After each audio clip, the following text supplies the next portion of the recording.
اور دوسرے پتہ نہیں کیا وہ مدثر ہو یا اور کوئی، وہ ان کے اکاؤنٹوں کے اندر، ہاں مسرور انور اس کے اکاؤنٹوں میں کروڑوں روپے آ جاتا ہے. بھئی سب کو پتا ہے کہ اگر وہ بچارے 10,000 روپے ان کی تنخواہ تھی اور یہ پیسہ تو یہ ظاہر ہے چوری کا پیسہ نہیں تو اپنے اکاؤنٹ میں لے آتا. ابھی وہ 1.5 گھنٹے کی تقریر کرتا ہے پارلیمنٹ میں. برطانیہ میں ہوتا پارلیمنٹ کیا اس کو شکل کہیں نہیں دکھا سکتا تھا، کیونکہ ان کی اخلاقیات اوپر ہے. امر بالمعروف ادھر چل رہا ہے، جو اللہ کی آیت ہے قرآن کی اس پہ وہ عمل کر رہے ہیں. بدی کو دباؤ اور اچھائی کے ساتھ کھڑے ہو. یہاں جب جاتا ہے پارلیمنٹ میں 1.5 گھنٹے کی تقریر، جو جاب اپلیکیشن ہوتی ہے اصل میں کہ جی میں پھر سے مجھے موقع مل جائے، اور جواب دیتا نہیں ہے. بیٹے کو باہر بھجوا دیا ہے. ادھر دوسرے آصف زرداری کو دیکھ لیں، ادھر جی پاپڑ والا چینی والا ان کے اکاؤنٹ پیسے آ رہے ہیں کروڑوں روپیہ. تو مجھے یہ بتائیں کہ کیسے ملک آگے بڑھ سکتا ہے جس ملک کے اندر بڑے بڑے چوروں کو انصاف کا نظام ان کو سزا ہی نہ دے، صرف چھوٹے چوروں کو پکڑے. اس ملک کا تو کوئی مستقبل ہی نہیں ہے. اور وہ حدیث میں ہمارے نبی نے واضح کر دیا، چھوٹے چوروں کو جیلوں میں ڈالو، بڑے چوروں کو پکڑو نہ، وہ ملک تباہ ہو جاتا ہے. کیونکہ بڑے چوروں کی چوری تو ملک کو تباہ کرتی ہے. چھوٹے چھوٹے چور کتنی چوری کر لیں گے؟ بڑے چور جو ملک سے پیسہ چوری کر کے باہر لے کے جاتے ہیں. اور آپ نے دیکھا ہوگا کہ وہ جو علاج کروانے گیا تھا اپنا باہر، ایک مجرم کہتا جی بڑی دل کی بیماری ہے. ابھی وہ چل رہی ہے کہ وہ سیڑھیوں پہ چڑھتا جا رہا ہے دل کی بیماری کے ساتھ، اپنی فیکٹریاں دیکھ رہے جا کے وہاں. اور اس کو یہاں سوچیں یہاں کہ ہمارے کوئی وکیل کہہ رہے ہیں کہ جناب اس کو پھر سے موقع دو ملک لوٹنے کا، لائف ٹائم بین اس کا ختم کرو. میں حیرت ہوتی ہے مجھے کہ جب ایک ملک کو آپ کو تباہ کرنا ہو بم مارنے کی ضرورت نہیں ہوتی. اچھے برے کی تمیز ختم کریں ملک تباہ ہو جاتا ہے. کرپشن کو ایکسیپٹیبل کر دیں ملک تباہ ہو جاتا ہے. جب چوری میں کوئی برائی نہیں ہے تو محنت کون کرے گا؟ میں کیوں پڑھوں اور محنت کروں اور 12 گھنٹے کام کروں جبکہ قبضہ کرو اور گورنمنٹ پلاٹ پہ اور اربوں روپیہ بنا لو؟ میں محنت کیوں کون کرے؟ اگر معاشرے کو تباہ کرنا ہے ان چوروں کو آپ ایسے کریں کہ ان میں کوئی برائی نہیں ہے. ٹی وی پہ آ رہا ہے جناب وہ ایک چور دوسرے چور سے ملنے جا رہا ہے، اسی کے اوپر کہہ رہا تھا پیٹ پھاڑ کے پیسے نکالوں گا، آج اس کو مل رہا ہے کیونکہ ڈر لگا ہوا ہے سب کو عمران خان کا.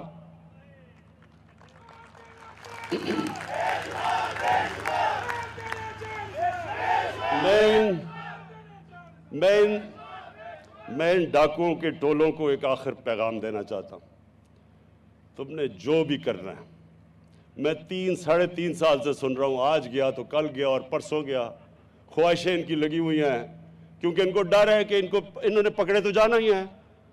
دیر لگ رہی ہے، ایڈجرنمنٹ لے رہے ہیں، جج لمبی لمبی ڈیٹس دے رہا ہے، کیس نہیں سنتا، لیکن سننا تو ہے. اور جب بھی سنے گا تو انہوں نے جیلوں میں جانا ہے. تو جلدی پڑی ہوئی ہے سب کو کہ جلدی جلدی اس کو فارغ کرو، نہیں تو ہم سارے اکٹھے چلے جائیں گے جیل میں. اس لیے آپ پیٹ پھاڑ کے بجائے پیٹ پھاڑ کے پیسہ نکالنے کے آپ پیٹ اکٹھے مل رہے ہیں، پیٹ مل رہے ہیں اب اکٹھے. انشاءاللہ میں اپنی قوم ساروں کو کہتا ہوں کہ یہ ہے اصل میں پاکستان کی جنگ. رول آف لا، قانون کی بالادستی، اس کے اوپر کھڑا ہوتا ہے ایک معاشرہ جس میں خوشحالی آتی ہے. جو کرپشن ہوتی ہے یہ سمپٹمز ہے. جب رول آف لا نہیں ہوتا تو کرپشن ہوتی ہے. کبھی سنا ہے سوئٹزرلینڈ کے اندر قبضہ گروپ؟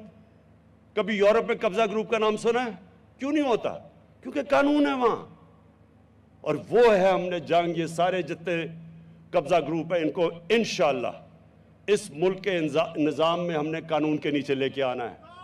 اور انشاءاللہ جس دن یہ ہو گیا آپ خود ہی دیکھتے رہیں، تبدیلی تو شروع ہو گئی ہے، لیکن جو ملک اصل میں اوپر جائے گا جب اس ملک میں قانون عام آدمی کے لیے، جس طرح آج ایک عام آدمی کے لیے صحت کارڈ آ گیا اس کے ہاتھ میں کہ کسی بھی ہسپتال میں جا کے، کبھی بھی وہ سوچ نہیں سکتا تھا کہ پرائیویٹ ہاسپٹل میں جا کے اپنا علاج کروائے۔ مجھے ڈاکٹرز ہاسپٹل سے ٹیلی فون آیا ڈاکٹر جاوید اصغر کا کوئی 2 ہفتے پہلے کہ ہم نے پہلا صحت کارڈ کے اوپر ہارٹ ٹرانسپلانٹ کیا ہے، ایک غریب آدمی جو سوچ بھی نہیں سکتا تھا۔ تو اب دوسری چیز جو ہم نے کرنی ہے کہ ہم نے ایک آدمی کو کبھی فکر نہ ہو، عام آدمی کو، کہ جب بھی کوئی طاقتور، کوئی قبضہ گروپ، کوئی ظالم کسی بھی کمزور آدمی کے اوپر اس کی جرت نہ ہو کہ اس کے اوپر کسی قسم کا ظلم کر سکے، اس کا حق مار سکے۔ ہماری عورتیں جو ہیں جن کو حق نہیں دیا جاتا جائیداد میں، ان کا شریعت میں حق ہے کہ جائیداد میں ان کو حق ملنا چاہیے، لیکن ان کو حق نہیں دیا جاتا۔ انشاءاللہ یہ ہماری گورنمنٹ پہلی ہوگی کہ جو حق دلوا کے رہے گی اپنی عورتوں کو کہ ان کو بھی جائیداد میں ان کا پورا حق ملے۔ ہم سمجھتے نہیں ہیں کہ ہمیں تو ہماری عورتوں کو تقریباً 1500 سال پہلے ہمارے نبی صلی اللہ علیہ وسلم نے، اللہ نے قرآن میں ان کے ذریعے حق دلوایا تھا اپنی خواتین کو۔ ابھی میں جاتا ہوں دیہات میں، وہ بیچاری عورتوں کو حق نہیں دیا جاتا، تو انشاءاللہ ہماری حکومت اپنی عورتوں کو، ان کو بھی حق دلوائے گی۔ اور اب ہم جو ایجوکیشن سسٹم ہم نے جو اب یہ فیصلہ کیا ہے کہ ایک کریکولم ہوگا سب کے لیے 5ویں کلاس تک، اور پھر آہستہ آہستہ اوپر لے کے جائیں گے، یہ بھی کتنی بڑی ناانصافی تھی کہ عمران خان کے بچے، پیسے والے بچے انگلش میڈیم میں، باقی لوگوں کے یا اردو میڈیم میں، اور یا دینی مدرسے، جن کو موقع ہی نہیں دیتا معاشرہ اوپر آنے کے لیے۔ تو انشاءاللہ یہ بھی ہمارا 5 کلاس تک بڑی مشکلوں سے ہم نے ڈیولپ کیا ہے، اب انشاءاللہ ہم اوپر لے کے جائیں گے اور اس ملک کے اندر ایک کریکولم اور ایک قوم بنائیں گے۔ میں آخر میں عثمان بزدار آپ کو خاص طور پہ خراج تحسین پیش کرتا ہوں کہ جو ڈیولپمنٹ اب پنجاب میں ہو رہی ہے، میں اب یہ چاہتا ہوں کہ بجائے ایسے ہی ٹی وی ٹاک شوز پہ کہ جی وہ تباہ ہو گیا پنجاب، میں یہ چاہتا ہوں کہ ایک نیوٹرل امپائر بٹھائیں اور بتائیں کہ پچھلے 5 سال وہ جو ڈرامہ باز تھا اس نے کیا کیا پنجاب کے لیے، اور ابھی 3.5 سال میں اب ہماری حکومت نے پنجاب کے لیے کیا کیا ہے۔ میں چیلنج کرتا ہوں کہ کوئی مقابلہ ہی نہیں ہوگا، کیونکہ اس نے تو سارا اپنی ٹی وی کے اوپر اور اشتہاروں میں کام کیا ہے۔ یہ اصل کام ہو رہا ہے، پہلی دفعہ آپ دیکھیں گے ایک مشکل حالات کے اندر پنجاب کے اندر صحیح کام ہو رہا ہے، اور جو بھی ہماری اسکیمیں تھیں اب وہ زمین پہ آنے والی ہیں، اور آپ دیکھیں گے کہ ہر روز آپ نئی بڑے بڑے پروجیکٹس آپ کے سامنے آئیں گے۔ اور جو ماشاءاللہ ہمارا جو چائنا کی ٹرپ ہوئی ہے، اب جو سی پیک کا جو دوسرا فیز ہے وہ بھی اب شروع ہو جائے گا، اور اس میں صحیح معنی میں اب آپ کو انڈسٹریلائزیشن، اور فیصل آباد خاص طور پہ کہ نئی انڈسٹری آئے گی، جوائنٹ وینچرز ہم لے کے آ رہے ہیں، جو ہماری اسپیشل اکنامک زونز ہیں ادھر ہم نے انوائٹ کیا انویسٹرز کو۔ تو انشاءاللہ مجھے پورا امید ہے کہ یہ جو پاکستان اب جس راستے پہ نکل گیا ہے، یہ وہ اب پاکستان بنے گا جس کی میں ہمیشہ خواب دیکھتا تھا۔